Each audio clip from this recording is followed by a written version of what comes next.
All right. So thanks as always for everybody being here. Little information. So Tracy and I are in Maui, and what you see is the fact that we can't be at the beach because it's raining.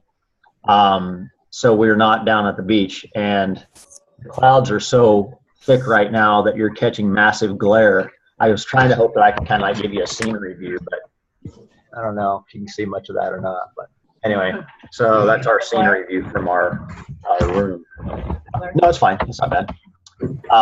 But a top achiever, just so everybody's aware of what that is. Top achiever is if you reach certain benchmarks, then you get to go to, Jessica just walked in the door.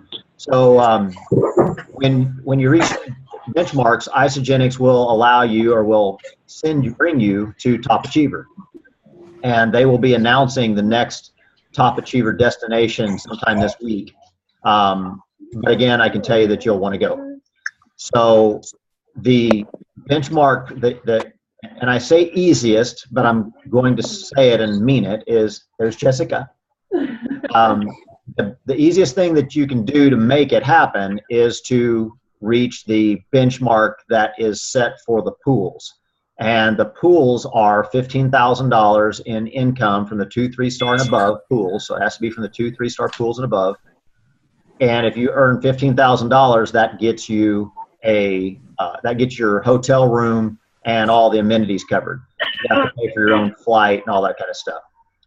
Then if you are in the top 15 overall millionaires in action, like somebody was, then you get to come, and they also cover your plane fare. So, correct, Jessica? Correct. All right. So Jessica got her plane fare covered. Oh, hang on. Sorry. Trace says I got to mute you guys. Let's see. Manage participants. Where's the mute all? Oh, here it is. Sorry, guys. Let me get this done here. I don't see it. Oof. I see this. Tracy's got to figure out where it's at. See, it's not giving me the pop-up like it usually does. Oh, here. It's over here.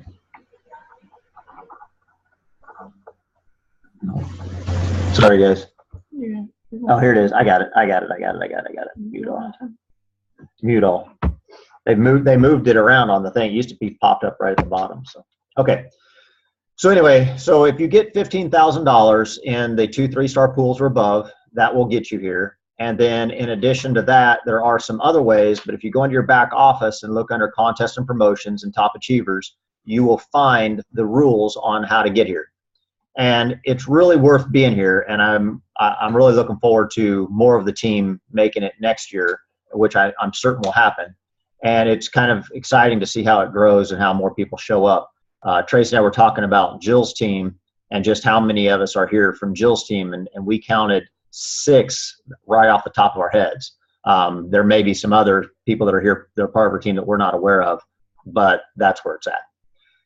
So that's it's an exciting thing, guys, and I really hope that you can take a look at that and kind of give a little dream towards being a top achiever next year. So in advance of Sean coming on, and I'm not sure if he's shown up yet or not, but I don't see his name on here yet. I will have Tracy send him a text message and see. But in advance of him coming, what I want to talk to you guys about is connecting. And I'm going to tell you what we did to connect just since we've been here. So when we got here, we, did our normal thing around here, but we went to the restaurant the first night. And while we're at the restaurant, we're just talking. We're talking to the waiter. We're talking to, people walk up and just saying hello and just being open and inviting to a communication. And when Mike came over and said hello, we kind of, started talking to him and made a couple comments back and forth and asked him, how long have you been here? Or how long have you been at this resort? And he's like, 4 days.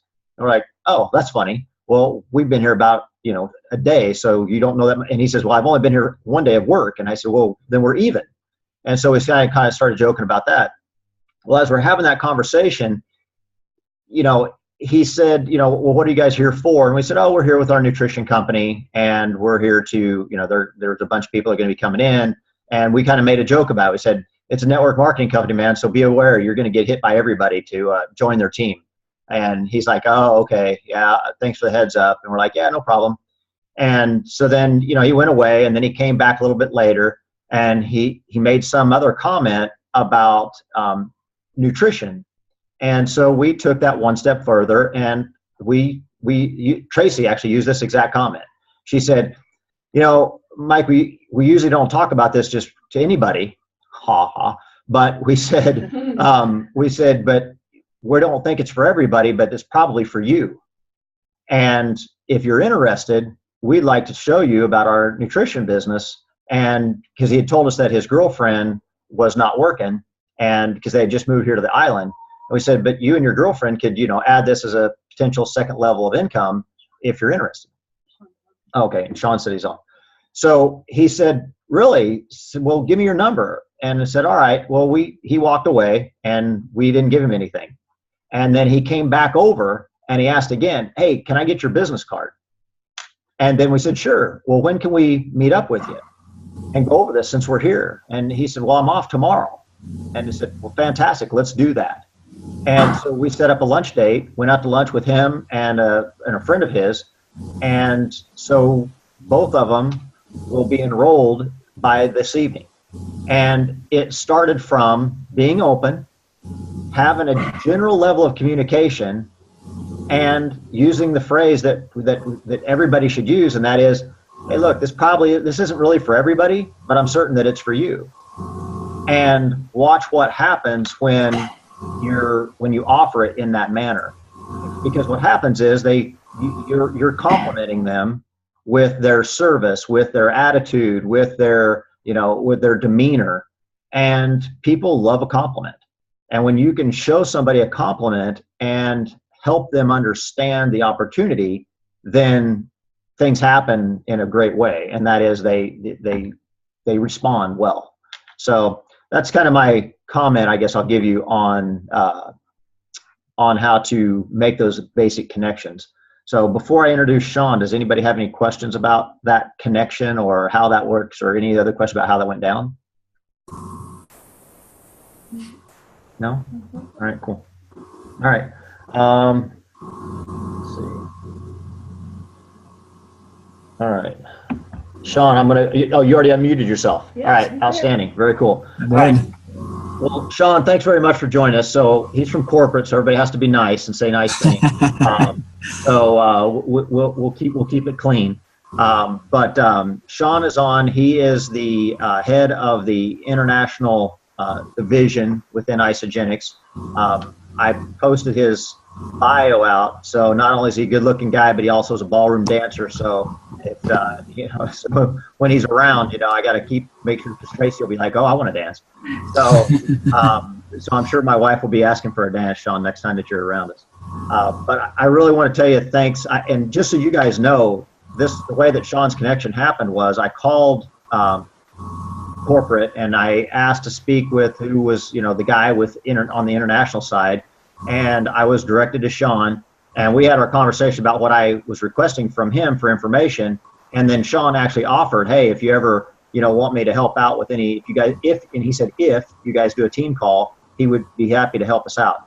So Sean jumped on the request side of helping us out. I didn't have to beg him. He literally jumped up and said he would be happy to help us. So Sean, I appreciate that a lot. And that speaks volumes not only for you, but also for corporate, and how they encourage the teams to grow, and how they encourage you guys to help us out. So I'll let you take it from there. Oh, thanks, Brett. Hopefully everyone can hear me. Okay, give me a thumbs up if you can, I guess. All right, awesome. So yeah, I'll have to, take credit for, I guess, asking that question. I'll have to remember not to do that so often. No, I'm just joking. Yeah, he gave me a little bit too much credit there for the international, but my role is really to support our North America associates with their international expansion. So I definitely look forward to these opportunities to connect with associates and just share with you what the opportunity is, because I think a lot of times we hear international, we hear what's going on, and we kind of think, you know, how does that really apply to me? I don't necessarily know somebody in an international market. And so I thank Brent for having me on the call so quickly. When he heard the offer, he jumped on it, man. I'm telling you. He's like, yeah, we got a call next Tuesday. You open? So you got a great leader here, and really happy to be on this call. Sean, if you don't mind, tell me a little bit about how you got started with Isagenix. Yeah, so I started with Isagenix 2 years ago, and I was actually with another network marketing company. It was actually, I guess you could say, my first real job. So out of high school, I actually ended up going to Japan for a couple of years and learned Japanese. And then I came back and was looking for a job where I could use my Japanese. I knew nothing about network marketing, but somebody in my neighborhood told me about a job where I could use my language. So I was like, all right, let's do it. And I ended up really falling in love with the network marketing industry and stayed with that company for 13 years. My position there was new market development. So I worked with Asia. Japan for that company made up 80% of their revenue. So there's definitely a huge industry in Asia for network marketing. And I wasn't looking. I was actually pretty happy with what I was doing, but a headhunter approached me. And of course, before saying no, I had to kind of check out what I was saying no to, right? I'm sure you get that a lot as associates, as you're out there talking to people about our products. A lot of people are, kind of reluctant at first, but as I got to interview with Mac Larson and Travis and, the executive management team, I really saw a lot of things that this company was doing right. So the rest is history, pretty much. So that's how I got introduced to Isagenix, and I started on the products. I love the products that we offer because I've lost weight, and I know exactly the impact that maintaining your weight and those types of things really have an impact. It's impacted my life and my family life. Yeah. And then you made a comment there that was interesting to me. In your other company, you said 80%. So how much of Isagenix's business comes from overseas markets? Yeah, that's a good question. Right now, Isagenix, we're in 13 countries, and the U.S. and Canada makes up 77% of our sales. So of the 13 countries, U.S., Canada is 77%. We're really just getting started in Mexico, Colombia, and we're seeing some amazing growth there. But they only make up currently about 1% of Isagenix sales. So there's still a lot of potential internationally, and Asia Pacific makes up the rest of Isagenix sales at about 22%. So, if you were any of us, right, and we had no connections overseas at all, what would be the number one thing that you would say, this might be the best way to find some connection in an overseas market? Yep. In my experience working with associates internationally, really it sounds maybe too simple, but a lot of times that's how things are, right? I would suggest you just make a simple adjustment in what you're doing now, and building locally to grow globally is what we call it. But it's just making sure that you're asking the right questions and making international part of your conversation so that you can identify people with those relations international. Because people join this company because they trust you, right? So you either have to go out and develop those relationships internationally so that they'll trust you and join with what you're doing, or identify people here locally, right, that have those international connections. And by far, that's the biggest success that I've seen, is making a slight adjustment in how you do business now. How do you talk to people now? Like, do you ask people if they've traveled internationally? Do you ask people if they speak another language? I was speaking with a guy the other day, he worked with this coworker for 6 years, pretty closely. They did things outside of work. But it wasn't until just a couple of months ago that he found out this guy's wife is from Indonesia.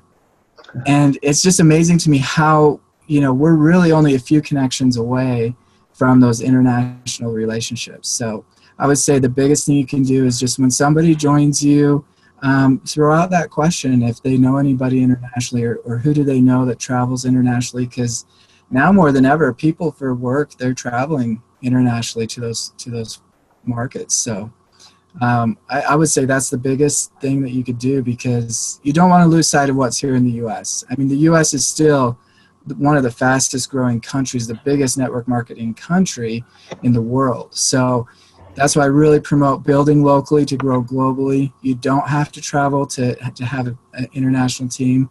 And especially with Isagenix compensation plan, everybody's building a left and a right team. And by doing that, even if you don't know that person directly, if there's somebody in your team or organization, you can link arms with them, give them that additional support, and really make international part of your teams. Okay, Just hang be on. real intentional. What was that on the chat? What do you think?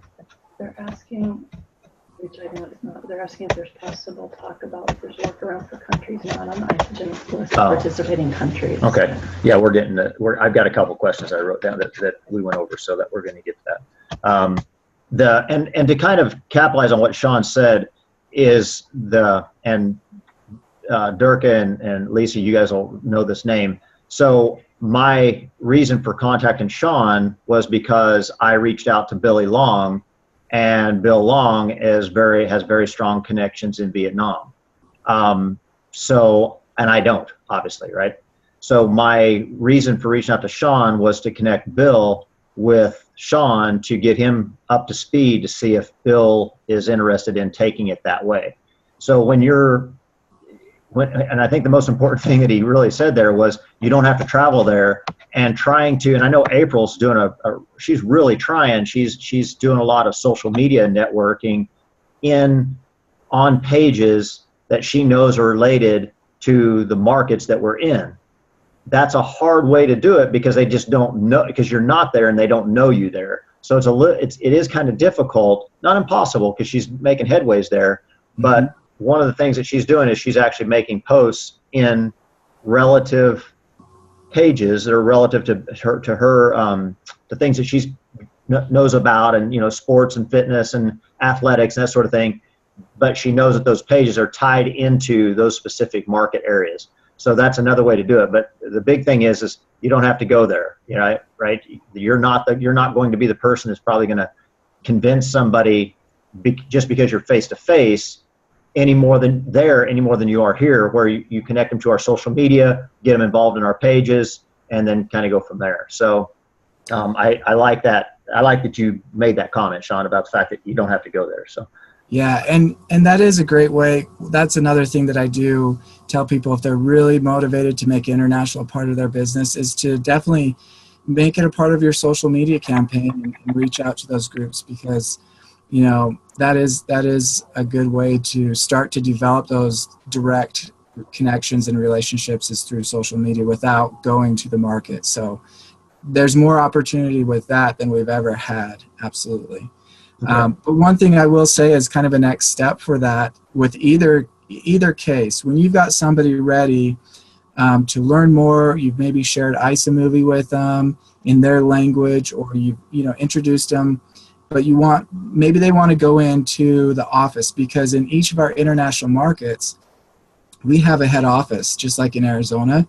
And a lot of these places, geographically speaking, they're smaller geographically. So Hong Kong and Taiwan, they go into the office. It's not uncommon for them to go in, hold meetings right there in the Isagenix office. They can place their orders, they can pick up orders, pay for product, they can do enrollments, and all that is right there for our associates in the market. So eventually you're going to have a contact that wants to go into the office and go to an event locally. And again, kudos to Brent for reaching out to me and getting connected, because that's what I enjoy doing most, is setting your team up for success with your international expansion. And since you're not in the country, we have sales teams that will work with you, and we can introduce you to them and get that connection, so that when your contact goes in to the office or to a meeting, they're there, they've already established a connection with our sales team or customer care. And so you don't have to worry what's going to happen when you invite that person to an event and you're not there, because we've already established that connection through email or through Facebook or however it is. And so you can definitely build with confidence, knowing that we've got teams there to support you, and I'm definitely here to support that as well. That's awesome. Yeah, and I know that we've had that, because we've had that in Mexico. We've got an associate in Mexico City, and so they've actually gone into the Mexico City Isagenix facility, and when they're there, then the corporate staff there helps with enrollments, helps set everything up, because mailing is, it's not the same. Postage doesn't work the same there as it does here, right? So people actually go to the actual corporate and pick up their products there, or they go to the individual mailbox locations and pick up their packages there versus having them delivered. So that's a big help. Yeah, I think Danny's Chihuahua there is more interested than. I know, right? That's awesome. That's Danny's chat. I love Zoom. Who loves Zoom? This is pretty cool. Yeah, right. What are the plans for expansion? Like, where else are we going? And a question I want to touch on this is, when we have somebody who is in a market that we don't support yet, is there what are the corporate recognized workarounds for that, or are there any? Yeah, that's a really good question. So I probably get asked this question the most, is what markets are we going to open? What's the next expansion? And what I can tell you is I can't tell you what's coming up next, because those types of announcements will happen either at Celebration or New Year Kickoff. And it's a little bit premature, really, to make those announcements till we're ready. Because I'll turn the recording off if you want to. Because it doesn't take long for people to get excited about where we're headed, right? But I will tell you this. I get the most requests for Europe. So the UK, those European countries now, which it's such, again, a small geography that you kind of have to open multiple markets at the same time. Otherwise, it's kind of like opening up California, but not New York. So it does logistically create a little bit more work, and there's a little bit more to it in Europe when it comes to opening that region. But I get a lot of questions and demand for that region. And then as you look at the industry on a global scale, Asia Pacific still makes up 45% of the industry worldwide. And we've really only scratched the surface with some of these Southeast Asia markets that we're in. So there's still some really, I would say, heavy hitters in Asia that we haven't opened yet. And when you say 45% of the industry, you're talking about 45% of network marketing consumption? Mm-hmm, exactly.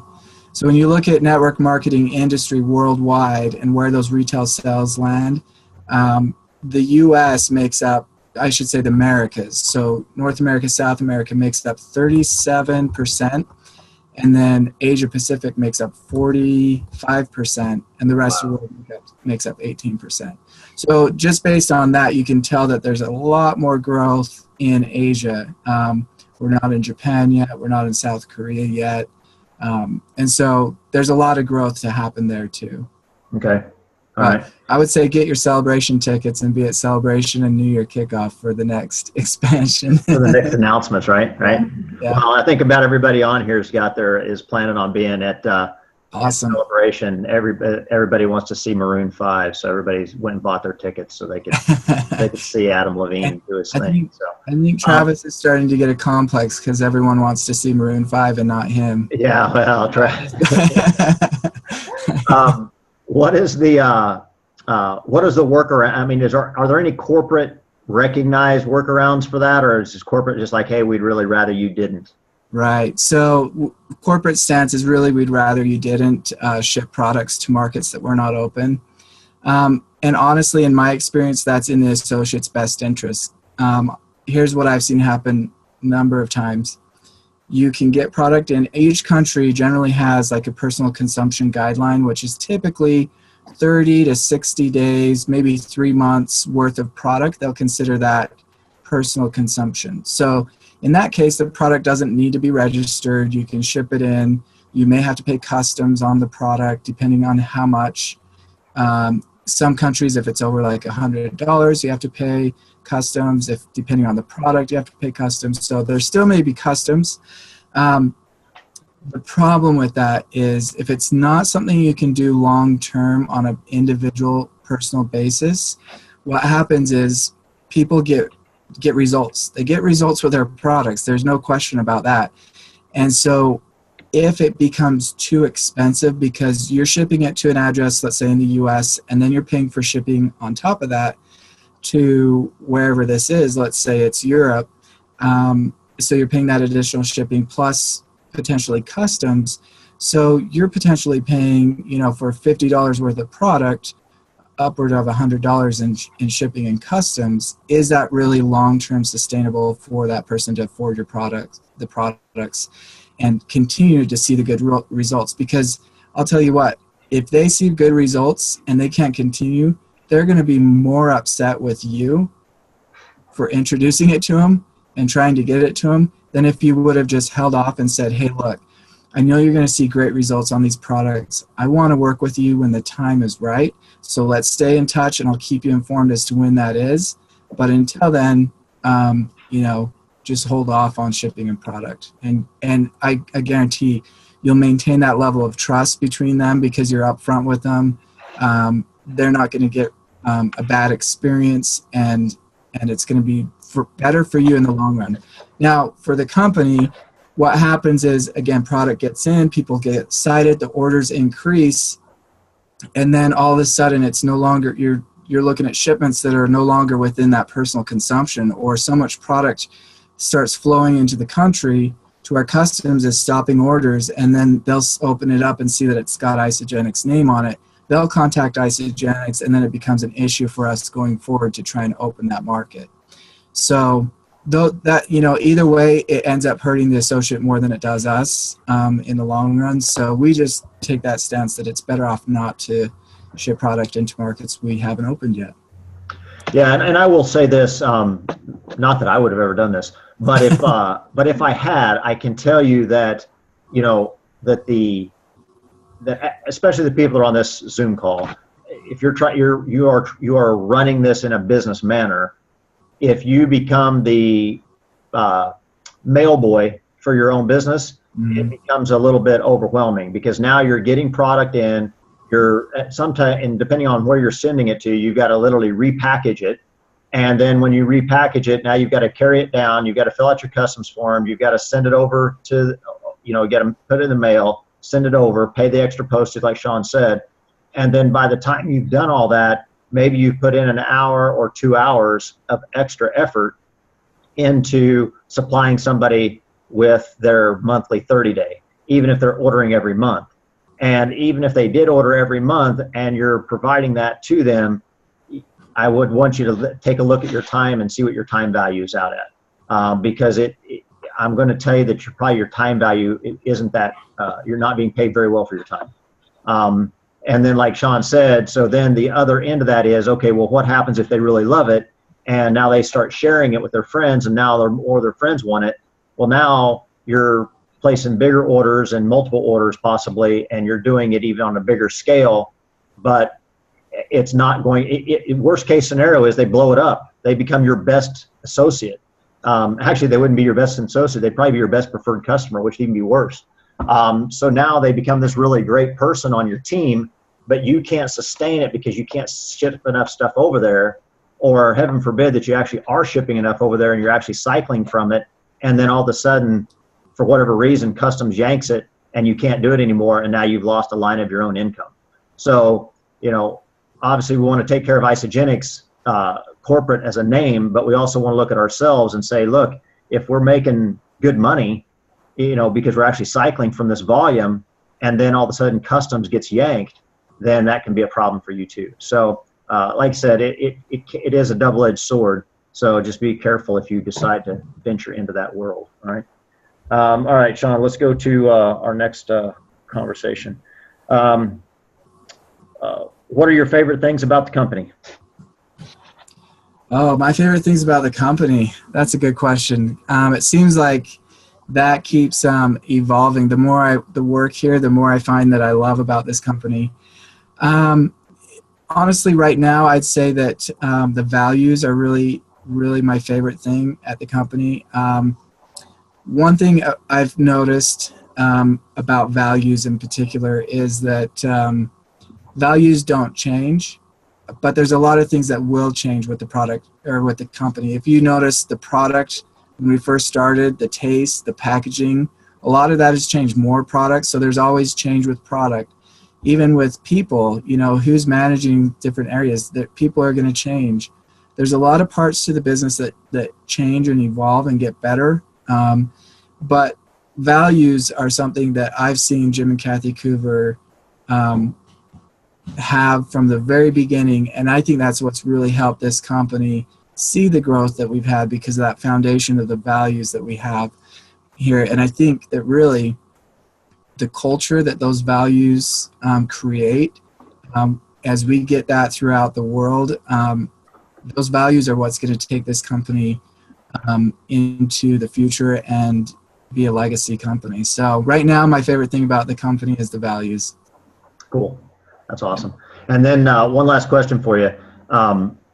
The international sponsorship, can you tell everybody what that is, how they should get it, or when they should get it? Yeah. So the international sponsorship is basically a membership agreement similar to when you open your account with Isagenix. It opens up all of the international markets for $49 annually. If you think about that, that's less than one cycle a year. So if you're the time to consider that, we don't charge it up front because we know people sometimes are coming in just for the products. Later on, they decide to make it a business and they go for it. And so the time to think about it is when you're on a team that is starting to build internationally, because the benefits to having international sponsorship is, one, you can personally enroll somebody in any of the international markets with an international sponsorship. And two, you can start to accumulate business volume that's on your team from an international market. So if there's anyone on your team, and we know Brent is expanding internationally, so anyone in those teams with that international volume, you'll want to have the international sponsorship so that that international volume will accumulate. Otherwise, it won't accumulate for you. It'll go right past you. So those are the two times when you're ready to personally enroll somebody. And in fact, if you're planning to, make international part of your business and be intentional about it, I would suggest you go ahead and get it, because the last thing you want to do when you're ready to sign somebody up and get them going is worry about whether you have the international sponsorship. How do you get it? It's one less thing that you have to worry about at that time. So if you're planning on doing international and having international business, I would say go ahead and get it. Otherwise, just make sure you communicate with each other on this team and know that if there's international volume, that you're not missing out on it. And get the international sponsorship. It's really easy to do. You just log into your associate back office under orders, click international sponsorship. You can also go to isagenixbusiness.com, and we've created a page now where you can click international sponsorship, and step one, it'll walk you through how to get the international sponsorship. Cool. Yeah. So the important aspect part that is, guys, is that for those of you who are getting a team that's getting deeper and deeper, if somebody on your team, enrolls somebody in Mexico, actually, correct me if I'm wrong, Sean, but if Canada, the United States, and Puerto Rico are the three countries that you can get the volume from without the international sponsorship. So any place else, they've got to have it. So if anybody below you enrolls somebody in Mexico or Colombia or in the Asian countries, then you will not bank that volume that is created by any activity from those purchases. Okay. and that can be a big deal if you've got somebody that enrolls, it starts enrolling over there, and you miss out on it for a day, a week, a month, or a couple months, and then all of a sudden you're like, how are you cycling more than me? And they tell you, well, because I enrolled somebody in Colombia, and you're not getting that volume, and you can't get it once it's gone.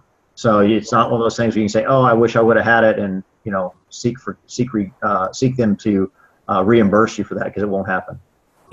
And I'll tell you, I've had people come up to me at an ICU and say, as soon as I got the international sponsorship, my volume doubled. So like Brent is saying, if your organization is large enough, you may not even realize it's there until you get it. So, right. So yeah, definitely be aware of that and get on that if you haven't already. So. All right, cool. Yeah. Anybody else? Is there any other question I missed in chat that we want to get answered by Sean? If anybody's got any questions, this is your opportunity. You can ask him other questions too about his dancing skills or whatever. But I know I look a little scary with the lighting in this room. My eyes are dark. I'm gonna have to work on that, but I'm really not too scary. We can't see Brent because of the I know. My light's bad too, so we're good. Anybody? Lisa? Come on, Lisa. Ask a question. Lisa's going to be a bikini competitor. She's got her first competition coming up July 9th. So I send her pictures. I want everybody to make sure that you send pictures of all of your cheeseburgers that you eat and pizzas. Send them to Lisa, because she'll appreciate that, because she can't have any of them. So if you have anything that they can like scratch and sniff food, that'd be awesome. So. What do you got, Lisa? Any questions? Come on, think of something. No, I just, I'm intrigued by the international membership thing. I don't have that, and maybe I should get that. Yeah, you should, because, well, one, I know that there's some volume on your outside leg that would increase, but I know people, so get some international people come on board. I have family in Italy. Family. Well, we're not there yet. Family. I would say for without saying too much, now's a good time to I would say network in Europe, but not necessarily bring up Isagenix just yet. I think you just gave us a wink, people. So it's always good to network, right? It's always good to network. Yeah. That's awesome. Yeah. All right. Anybody else? Durka, you got anything? Yeah, a quick one. Yeah, just a quick one. On the international, I don't know if you said it in the beginning because I came in a little bit late. When you sign up for the international, does it cover all markets? Yes, it does. We obviously have some family in Europe that I'm waiting for this to open up in Europe. We're Dutch, so I'm looking for that. Yep, it does cover all markets that are open. Yep, absolutely. Very cool. All right, thank you. Now, one thing to keep in mind, I should mention, for those of you that have personally enrolled somebody in an international market, this is a huge selling point for you. For that person, let's say in Mexico, they have just joined an international business. So they need to have the international sponsorship as well. See where I'm going with that? So because they're joining your U.S. team and you're going to continue putting U.S. Team members below that Mexico person, let's say, that's a huge selling point for you because now that person in international in Mexico, they have an international business, and that U.S. volume to them could be very significant. So absolutely. Yeah, so that's a huge selling point for you guys as you reach out and make those connections. There's people that in these markets are looking to, have an international business and be part of a U.S. team. So definitely make sure you're aware of that. That's what I love about the Isagenix compensation plan. So, Sean, Heidi's got a question. Heidi, okay. She is our team author. She has written a book, and so she's our team author. So she's an important chick on our team. So go ahead, Heidi. You're still muted. She's an author, but she's not a techie. Hang on a second. Let me see. If she fixes it before I do, Heidi, just go ahead and start talking. I'm looking on the side screen over here for you. There you go. Unmute. There we go. Oh, That. There. You unmuted me, and then I muted myself again. I found you. I found you. Well, I figured you were going to lip off, so I muted you right back. Okay. I'm curious. So once you sign up, so I signed up a few months ago. Okay. You have to sign up every year, correct? It is an annual fee, yeah. Okay. And does it automatically do that, or do I have to re-sign up? It's automatic. I have had a couple of times where a few associates have had issues with it auto-renewing. Usually customer care can help with that, but it should auto-renew. And the way you'll know, Heidi, the way you'll know 100% is if you, every time you log on, for those of you that don't have it, when you log on, the only 3 options that you have for enrolling somebody are the US, Canada, and Puerto Rico. When you have the international sponsorship, you will see all of the little circles for all of the countries that we're in. So if you ever log on, Heidi, and you don't see all of them, then you'll know, make a phone call quick. Okay. So let me ask the group a quick question. Does anybody know somebody living overseas for work, like an expat? We would call them an expat. Sure. Maybe, yeah? Yeah. So that's another question I get quite a bit is how does an expat open an account? Do they open an account, let's say in Hong Kong, or how does that work? So maybe you'll get that question because definitely as you start asking the right questions, you're going to come across expats. So an expat, what I recommend doing is usually open the account in their home market. So if they're from the US living in Hong Kong, I generally would say open the account in the US, get the international sponsorship, and that opens up Hong Kong to them. So they can place orders in Hong Kong and enroll people as well. When they do that though, Sean, if I enroll, so that's a great question or a great topic. If I enroll somebody that's an expat that's living in Hong Kong or even Mexico, because the products are different there, what products are they allowed to order if they're an expat living in, let's just say Mexico? Okay. Can they order the US products and have them shipped to themselves in Mexico, or can they only order the Mexico products and get them in Mexico? That's a great question. So you can only order the products that the catalog you're shopping from. So if you're in Mexico and you're logged into the Mexico catalog, you can only order from Mexico and ship to Mexico. So any market that you shop, so when you get the international sponsorship, it opens up all the countries' product catalogs. So you could go in and place an order in Mexico or in Colombia, but we can only ship those products to that market. So does that make sense? So I can't order American products and ship them to myself in Mexico? Isagenix won't ship U.S. products to Mexico. That's correct. Okay. All right. That's good to know. Yeah. So, and for everybody that doesn't know this, because this is really cool, and I know that there's other products out there, and Sean's probably, he's going to be like, oh, God, you're opening up a whole But the Isagenix in Mexico, just to give you an example, the Isagenix in Mexico tastes totally different than the Isagenix in the United States. It's spicy. It's got like cayenne pepper in it or something. And it's actually really good. It tastes like it'd be really good with vodka. But it is really good. So just so you know, Isagenix is very, very aware of cultural flavors and tastes and traditions and stuff like that. So you will see some of the products will be different. And that's one thing that I noticed that I know Isagenix is constantly working on these things, but you can't, when you're talking to somebody that's in a different market, make sure you're aware of what's on the catalog for that market, because don't offer e-shots to somebody that's in Mexico. Right. They're not getting them. So don't offer jicama as an amp hydrate flavor to somebody in the U.S. because you can't get it, but it is really good. So that's some of the things to be aware of. Make sure that you're aware of the catalog for the market. Yep. Yeah, each market's at a different stage of growth and product selection, so that's very good. One last thing, Sean, because you told me this one, and I'll let you explain it again because I didn't know it. Talk about the tab buttons, how to like in every one of your different, like Isa Movie, for example, right? Yeah. You can click Isa Movie and send it to somebody in Japan. Yeah. Yeah, well, not Japan, Sorry, but not Japan. Hong Kong, let's say. I've got Japan on your mind now, huh? Yeah, right. Yeah, you did.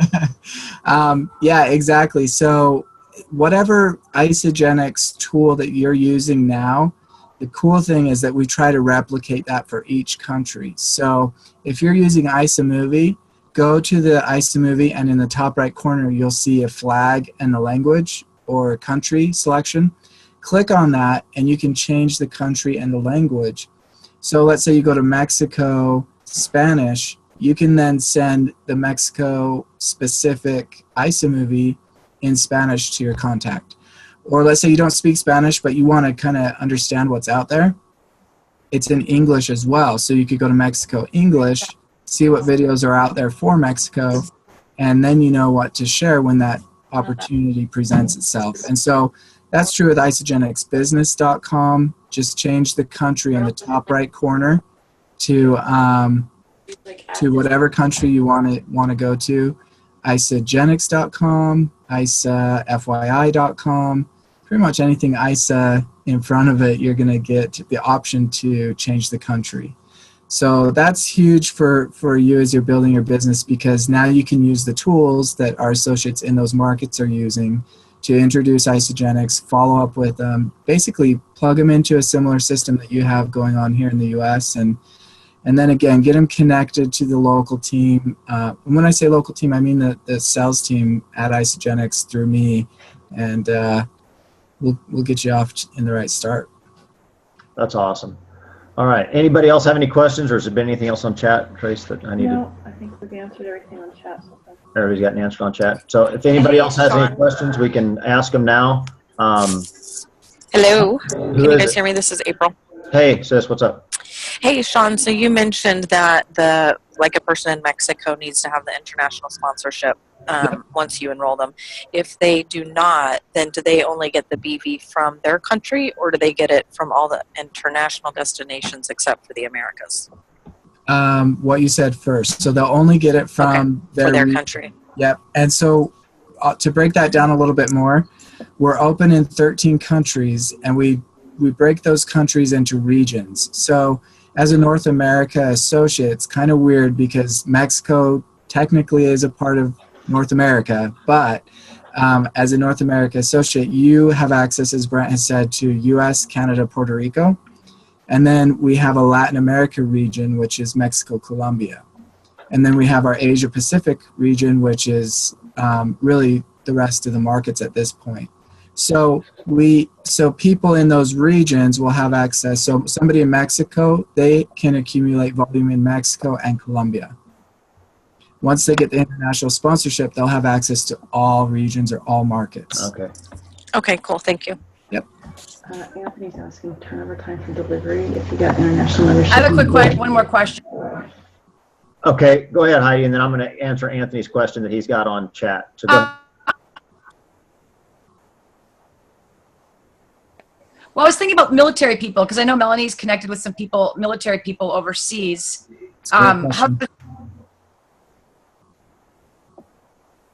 I think I know her question. Because how does that work? Heidi, you're cutting out, so we'll go with the APO question. I'm assuming there's a question. Okay. Yep.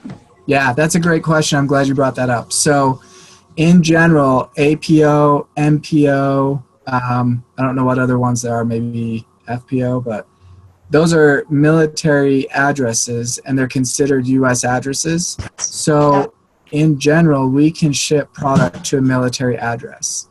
Now, the only country I've heard of that we can't ship to is Germany. And for whatever reason, Germany doesn't allow us to ship products to an MPO, APO address. But we do have an associate living in Japan on a base that is getting their product shipped to them at the base there in Japan. And they're building their business online back here in the US from Japan, but they're getting their products to the APO. And in fact, they just flew in and they were at the Chicago ICU. So you can definitely, people on military bases can definitely build a business and get the products as well with the exception of Germany. So great question. Yeah, this is April. I had somebody in Korea with the same thing. So there were a couple Korea issues wouldn't with let 'em? some of the perishable products, but she was that's able right. to get the products no problem. Yeah, some of the perishables are. That's true. Some of the products will be restricted. So, yep. Customer care is pretty aware of what can and can't ship, though. Is it the same as a base? An embassy, I take it, is the same as a base, Sean? You know, I've had that question one other time, and as far as I know, they are. I haven't actually seen a shipment go to an embassy, though. So I think it's one of those things until we actually get that order and try to ship it there, we may not know for sure. Okay, and I can give a little bit of insight on the Germany thing. We had some members in Germany that were military, and the issue that we were told from them was that the German government looks at supplements under the same guidelines as medical, so they don't want medicines imported. So there's some customs issues there. The reality is you can get it there, but if it gets grabbed by customs, they will never get it. So it can be a costly chance if you try to ship it there, because customs will seize it if they realize what it is. So just know that can be a problem for you if you try to do it that way. And that's Germany only. I've never had any trouble anyplace else, or I haven't heard of any other problems. Hang on a second. What was Anthony's question? Turnover time. Goes there. Is there one there for the honeymoon? So turnover time to ship it, to get it there to another location. Is there a different amount of time that we should expect shipping to be, or? Yeah, shipping times do vary by market. So for Mexico, I believe it's currently taking 5 to 7 or maybe 9 days, which to us sounds really long. And but keep in mind that to people in those markets, they're a little bit more accustomed to those types of delivery times, or in some of these markets that just the infrastructure just isn't built up to what we're accustomed to here in the U.S. yet. So in general, they're familiar with, how long it's going to take. So it may sound long to us, and it does present a bit of a challenge for some people. But generally, it varies by market. From what I'm seeing in most markets, it's within that 5-day period, though. Okay. Question that's not international, but since we're over here in Hawaii right now, is there what is the shipping time to here? Do you know? Do you know if it's different or? That's a good question. I don't know what the shipping time is to Hawaii. Yeah. Because we have people waiting that we're enrolling today. I know. That's a really good question. I would think it's still within the 3 to 5 business days, though. Throw on that jet with Kathy and Jim. Yeah, throw on right? jet with Kathy and Jim. Actually, Doug Jensen hasn't left yet, so maybe I can get it with him. Yeah. Tell him I need 2 President's packs ASAP. Okay. All right. Anything else? Hey, that's a great place to connect, though, because Hawaii's got a lot of visitors there, right? So. Well, I tell you what, their food's so expensive over here. These guys are like, that's not expensive. We can do that for lunch, when lunch is like $40. So. Yeah. This is back to the U.S. Embassy. One more question about the embassy. Hang on. She said there's a 16-ounce package limit. If she orders a pack, will Isagenix work with her on that, or do items need to be ordered separately? Okay. Hang on a second. Trace, who's asking the question? It's Ashley Ann, will you unmute yourself and ask your question? That'll Yes. make it easier. So I have a cousin who is at a U.S. embassy, and there's a 16 ounce per package limit. If she orders a pack, will Isagenix work with her on that, or does she have to order 16 separate? ounces at a time? Yeah, right. Yeah. yeah. Thank you. That's a great question. Sorry. I'm not sure what we'd be able to work out on that. If you want to email me, though, I can definitely check into it some more. Okay. And this is really for anybody. If you have questions that come up, or you have somebody you want to connect locally, you can email me directly, sean.scott, so it's SEAN Scott, SCOTT, at isagenixcorp.com. You can also send it to internationalquestions@isagenixcorp.com. I get those as well. So whichever one's easier for you to remember. And definitely connect up with me on Facebook. You can send me an IM at any time with your questions. And I can't make any promises on the embassy one, splitting it up like that, but I'll check into it. Okay, great. Thank you. Yep. Ashley, as you find out the answer to that, will you keep us all posted? Absolutely. That'd be awesome, because I'm sure that, if that's a question for you, then it's going to be a question for somebody else. That's crazy. They can only receive 16 ounces at a time. Yep. That's like a drug deal right here. All right, so we'll have to figure that one out. All right. Thank you. And where are they at, Ashley? What embassy? I don't remember offhand. It's a country I've never heard of. Okay, yeah. All right, no worries. We'll figure it out. Yeah. Okay. All right, well, if there's not any other questions, we'll let Sean go. And Sean, seriously, thank you very much for offering. And then thanks for actually following through and accepting, right? My pleasure. My pleasure. Anytime. All right, cool. Thanks, All right. Brent. You bet. So for those of you that are going to stay on, what I want to tell you is I want to talk a little bit about a multi-team opportunity. We are looking at, and I want the input from the leaders, which is you guys, because you're here, on what your thoughts are and how we should develop this. Because what I don't want is I don't want it to be a competition. I want it to be a group effort.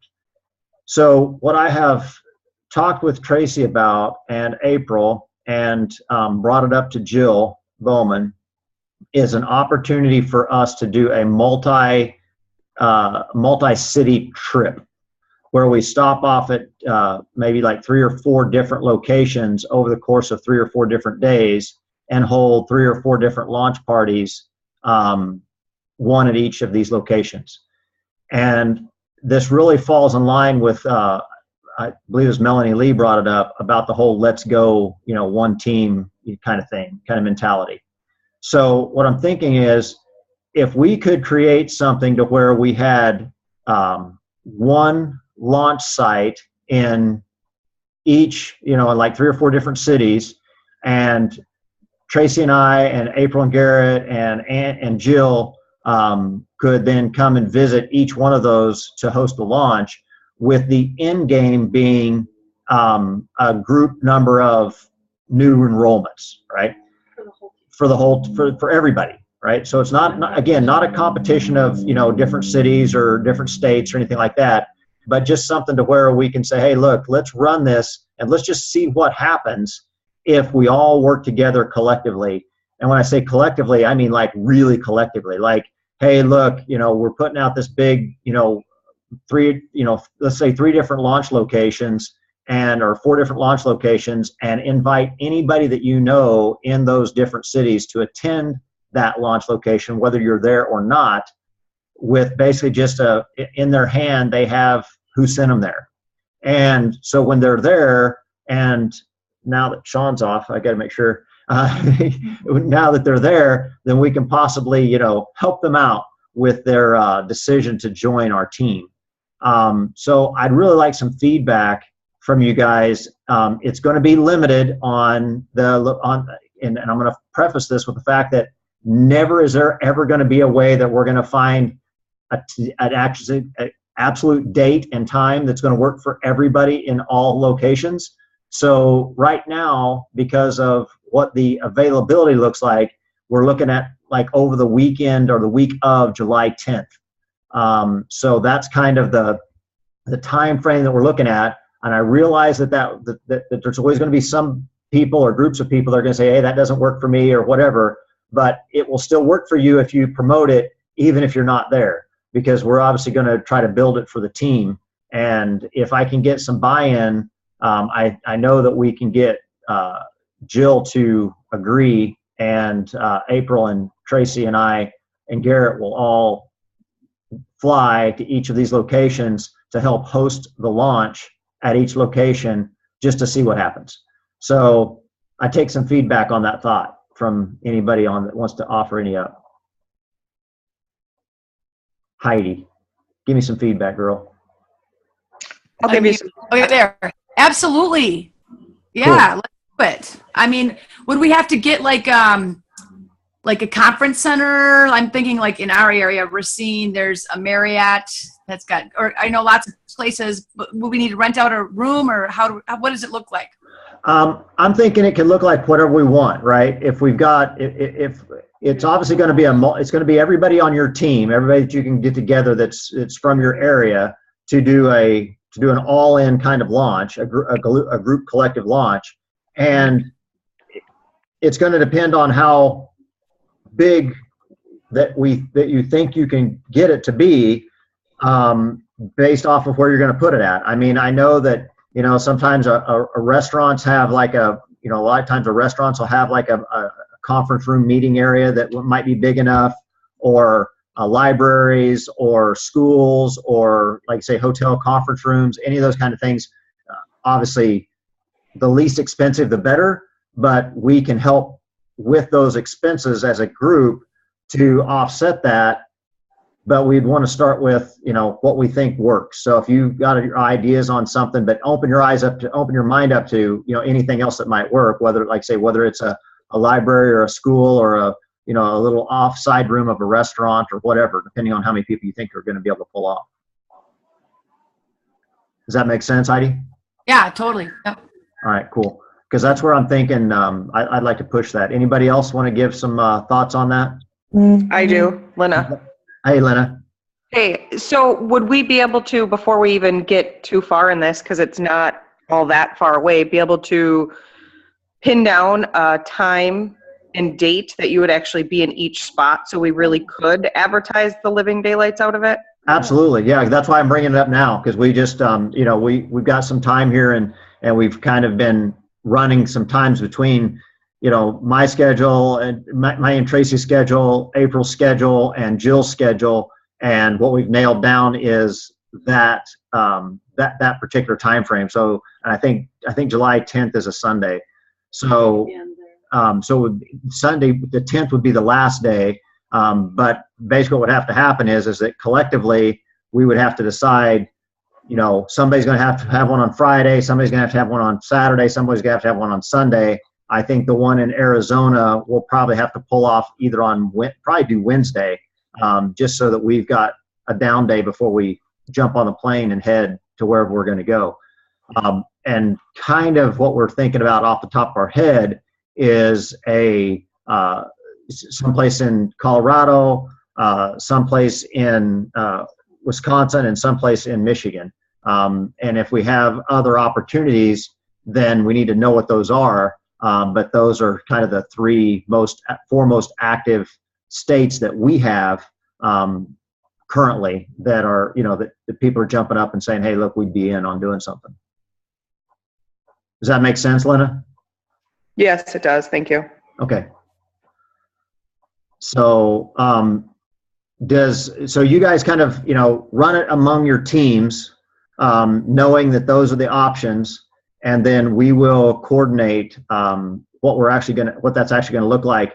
But my thought is, if we can get, you know, good buy-in from everybody to do it, that we can put this together and make this like a big deal. And the reason we wanted to shoot for July, just so you know, is because it's just before celebration. I want you guys to realize that if you're seeing your cycle slip a little bit this time of the year, do not worry about it. It's totally normal. It's happening to us right now. I can tell you that right now, that the last 3 weeks have been slower than normal, and that's okay. And if you're faster than normal, good for you. That's fantastic. That just means just keep your momentum going. I know a lot of you have heard me say this, but I'll say it again. Those that work through June and July and those that work through November and December have the strongest business centers, because those are the times when most people take off, and then, you know, then they try to, because basically imagine, right, you get a car going up a hill, you know, you get some momentum behind this car that you're actually having to push, and then you stop for a couple of months, and then you're going to have to start pushing all over again. You've got to get that momentum again. If you let this car stop, then you're going to lose that momentum, And that's what's going to make it harder for you to see real fast gains in August, September, and October, because you've literally had to start your business over, where somebody, like Heidi has continued keeping her business rolling. And then all of a sudden you're wondering why Heidi's rocking and rolling in September and October faster, because she never took the foot off the gas. So I know it gets more difficult for a lot of us during these times of year, because there's more travel, there's more family, there's times to be engaged in other things. But the least I can tell you to do is at least keep the momentum on in the aspect of sharing and talking to all the family and stuff like that you're exposed to over the course of the next couple months. Okay? Yep. Any other questions? We're at our hour time limit here, so. One more thing with those traveling, what would be nice is like after we did the, introduction, like the spiel, could there be like a training too? Absolutely. No, absolutely. I mean, it'll be, that's the total purpose of this, just so you guys understand. The total purpose of this is the primary purpose of this is to unite the team, right? Is to get everybody pushing in the same direction for some really crazy growth over the course of the next few months, specifically over the summer. It's to keep that momentum engaged over the summer and into celebration. That's the primary reason. The secondary reason is to see faces, shake hands, and to do training with each other so that everybody can say, hey, look, this is some difficulties that I'm having. You guys can, get some information for whatever I can offer, whatever Trace can offer, April can offer, Garrett can offer, and Jill can offer. That would be the additional business side of the training. So that is 100% the goal. It will be a long day at each location. So, all right. And if anybody has comments or questions afterwards, because I know we're going to try to wrap this up. If anybody has comments or questions afterwards, feel free to text message me or Facebook Messenger or whatever. And what we'll end up doing is those of you that are really interested in really coordinating it is we will. I know, but don't shrug your shoulders at me too heavy.